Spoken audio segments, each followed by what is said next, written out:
At first, it did not sound harsh. It came softly, almost like concern. Their words were quiet, but they carried a weight that settled deep inside him. They spoke as if they were simply noticing something obvious, something already decided. And because of that, he did not resist. He did not question. He only listened. They called him a failure, not loudly, not with anger, just with a calm certainty that made it harder to ignore, as if they were stating a simple truth about the world, as if it had always been there, waiting to be said out loud. And so, he stayed silent. What could he say in that moment? That they were wrong? That they did not see everything? The words rose for a brief second, then faded just as quickly. Something inside him held them back. Not fear, exactly, but something quieter, something unsure. He wondered just for a moment, what if they were right? That question did not come as a storm. It came gently, like a slow drip in the dark. It did not demand an answer. It simply stayed there, echoing in the quiet spaces of his mind. He began to notice things he had never noticed before, small moments where he had hesitated, times when he had stopped too soon, paths he had left unfinished. These memories came to him without warning, one after another, as if they had been waiting patiently for this moment to appear. And still, he said nothing. There was a strange stillness in his silence, not empty, but full of thoughts he did not share, full of feelings he could not yet understand. It was as if his voice had stepped back, allowing something deeper to come forward. They continued, of course, not always directly. Sometimes it was in the way they looked at him. Sometimes in the pause before they spoke. Sometimes in the quiet absence of expectation. It was subtle, but it was there. And he felt it. He felt the space they had placed him in, a small, narrow space where nothing more was expected and nothing more was believed, a place where his future seemed already decided by voices that were not his own. Did they know what they were doing? Did they understand how their words settled into him? Or were they simply speaking without thinking, unaware of the quiet impact they left behind? He never asked. Instead, he listened, not just to them, but to the silence that followed. That silence that followed, that silence began to grow. It stayed with him even when they were no longer there. It followed him into quiet moments, into long stretches of thought where no one else could enter. And in that silence, something began to shift. Not loudly, not all at once, just a small movement, almost unnoticeable at first, a feeling that did not match their words, a quiet sense that something was still unfinished, still waiting. He could not explain it. He did not try to. He simply held it, gently, carefully, as if it might disappear if he looked at it too closely. Their voices were still there, still echoing, still present. But now, there was something else beside them, something softer but steady, something that did not argue, did not defend, only remained. And so he continued to say nothing, not because he had nothing to say, but because he was beginning to hear something else, something quieter than doubt, something deeper than their certainty. And for the first time, he did not rush to fill the silence. At first, he thought the silence would pass, that it was only a moment, something that would fade as quickly as it came, but it did not leave. It stayed with him, quietly, like a shadow that followed without asking permission. Their voices had settled deep, and though they were no longer speaking, the echo remained. He began to carry it with him. In the stillness of early moments, before the world stirred, he would feel it. A quiet weight, resting somewhere between thought and feeling. Not heavy enough to break him, but enough to bend his confidence in small, unnoticed ways. He moved through his days without protest. He did what was expected, said what was necessary, and nothing more. There was no need to argue, no need to explain, because something inside him had grown uncertain, and uncertainty has a way of softening even the strongest voice. Sometimes he would pause without knowing why. In the middle of a simple task, in the middle of a thought, there would be a small hesitation, a quiet question that rose without warning. Should I continue? Does it matter? Is there a point? He never spoke these questions aloud. They lived only within him, drifting through his mind like passing clouds that never fully disappeared. And so, he became quieter, not just in words, but in presence. He listened more than he spoke. He observed more than he acted. It was not a choice he made consciously. It was something that happened slowly, as if his spirit had taken a step back to protect itself from something it did not yet understand. They noticed, of course, but not in the way he might have hoped. To them, his silence seemed like confirmation, a quiet agreement with what had already been said. They saw his stillness and mistook it for weakness. They saw his restraint and believed it was the absence of strength. And they continued, not always with words, sometimes with quiet dismissal, sometimes with the way they turned their attention elsewhere. It was subtle, but clear enough to be felt, and he felt it. He felt what it meant to be seen as less, not because he had proven it, but because it had been quietly decided. He felt the distance growing, the space widening between who he was and how he was perceived. Did it hurt? Yes, but not in a loud or sudden way. It was a slow ache, the kind that does not demand attention, but lingers quietly in the background, the kind that becomes familiar over time, until it almost feels like a part of you.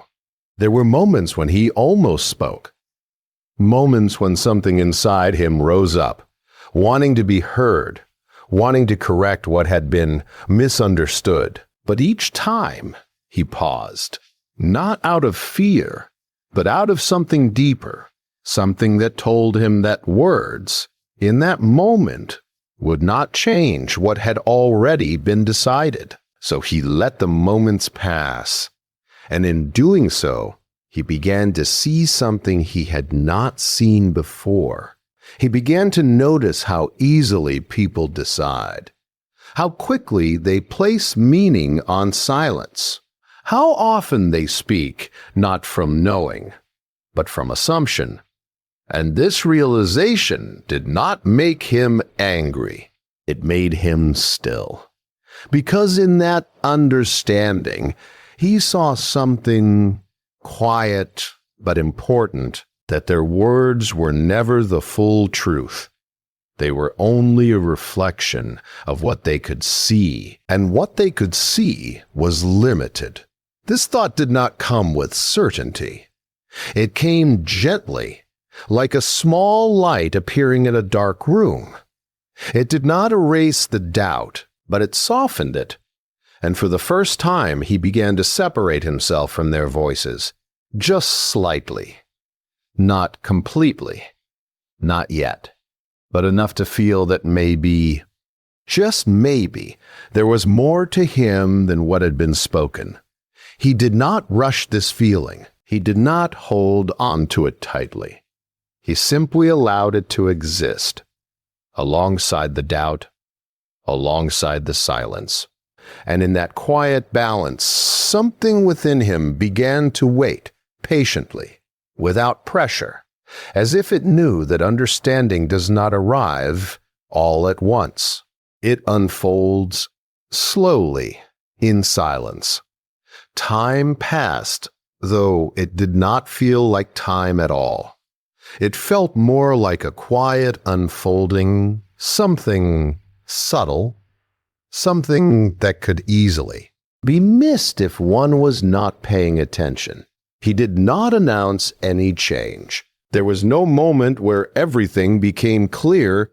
Instead, it was a series of small realizations, arriving gently, one after another, like footsteps in the dark. He began to notice the silence itself, not just as an absence of words, but as something alive, something that held space. In that space, he could hear more than before. Not the voices of others, but something deeper, something that had been there long before their words ever reached him. At first, it was faint, a feeling, a quiet sense that did not come from outside. It did not argue with what had been said. It did not try to prove anything. It simply existed steady and calm beneath the surface of everything he had been told. He sat with it. There were moments when the old thoughts returned. The echo of their voices would rise again, repeating what had already been said, as if trying to remind him of his place.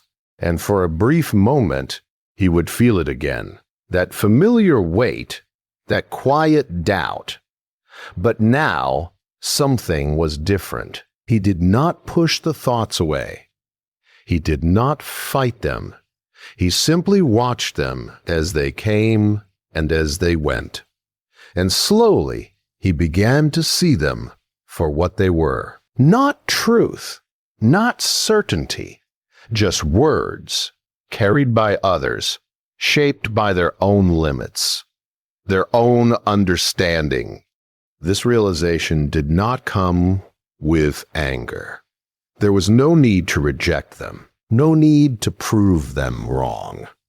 Because for the first time, he was no longer standing inside their judgment. He had stepped slightly outside of it. And in that small distance, he found something unexpected. A quiet sense of space. In that space, he could breathe without pressure. He could exist without needing to respond. He could observe without being pulled into reaction. It was a new kind of stillness, not the stillness of being silenced, but tied to stillness of choosing not to speak. He began to understand something simple, yet deeply hidden, that not every voice deserves an answer, that not every judgment requires a defense, that silence, when chosen, is not empty at all. It is full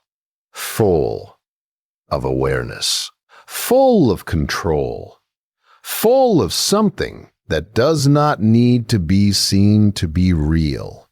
He carried this understanding quietly. No one noticed the shift. There was no visible change in him that could be easily pointed out. He still moved the same, spoke the same, lived the same on the surface. But within, something had settled. The urge to explain began to fade. The need to be understood softened. And in its place, there was a growing sense of calm, not the kind that comes from everything being right, but the kind that comes from no longer needing everything to be right in the eyes of others. He no longer felt the same pull to respond.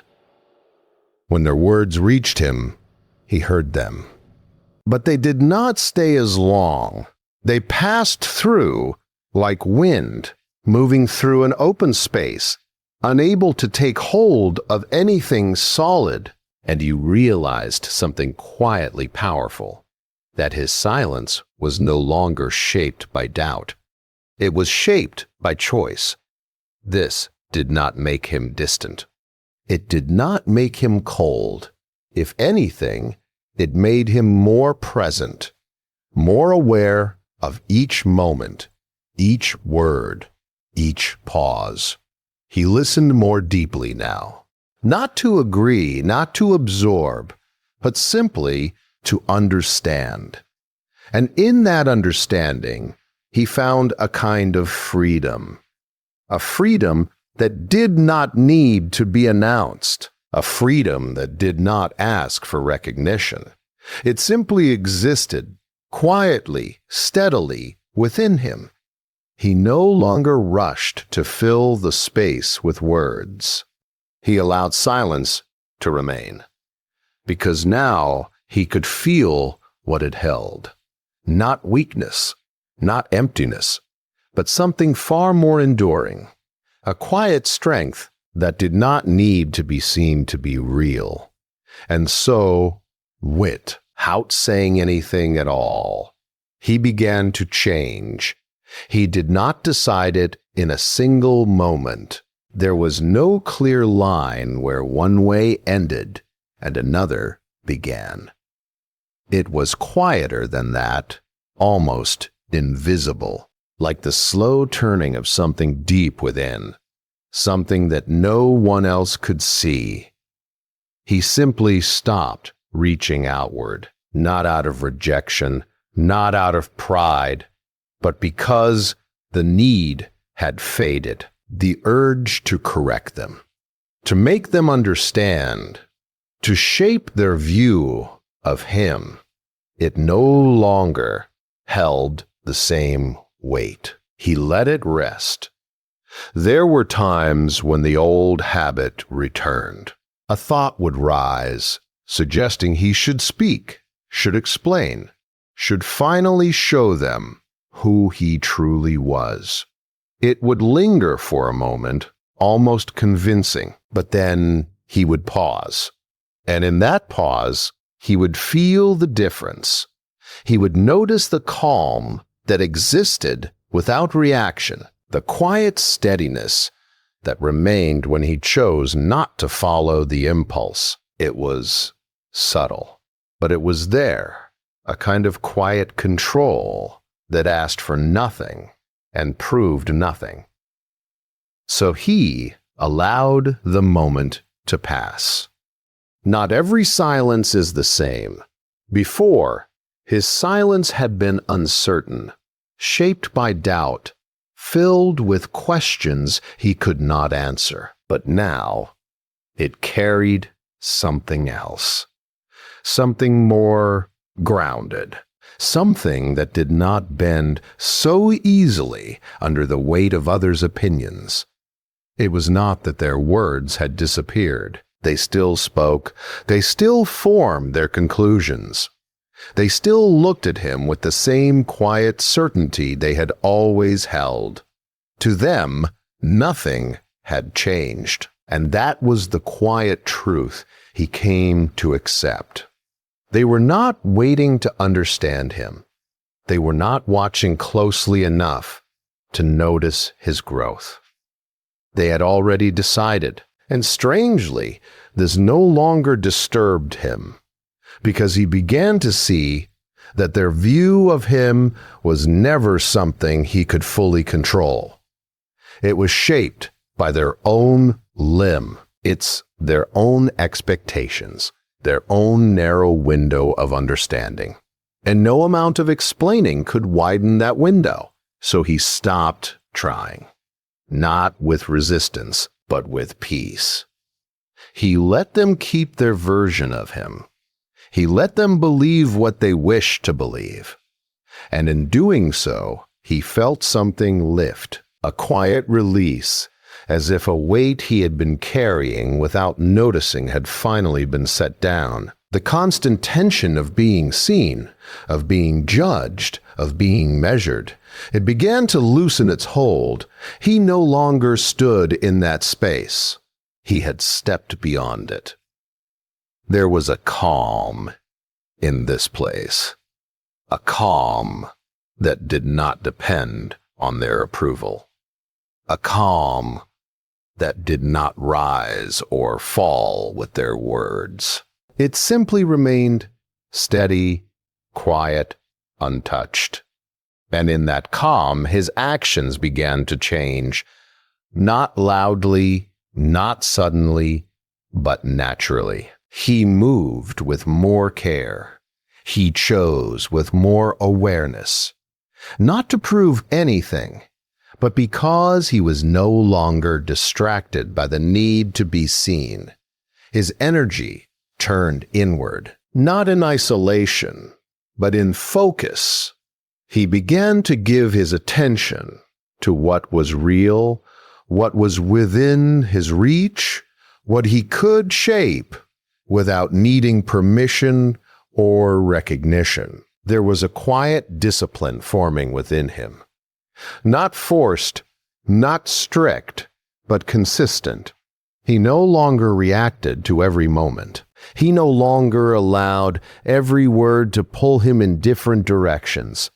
He became still, not in body, but in response. And this stillness held power, not the kind that demands attention, not the kind that seeks to be admired, but the kind that remains even when no one is looking. They could not see it. They did not understand it. And he no longer needed them to, because something had become clear to him now. That true change does not ask to be noticed. It does not announce itself. It grows quietly beneath the surface where no voice can reach it. And when it is ready, it does not argue. It simply becomes.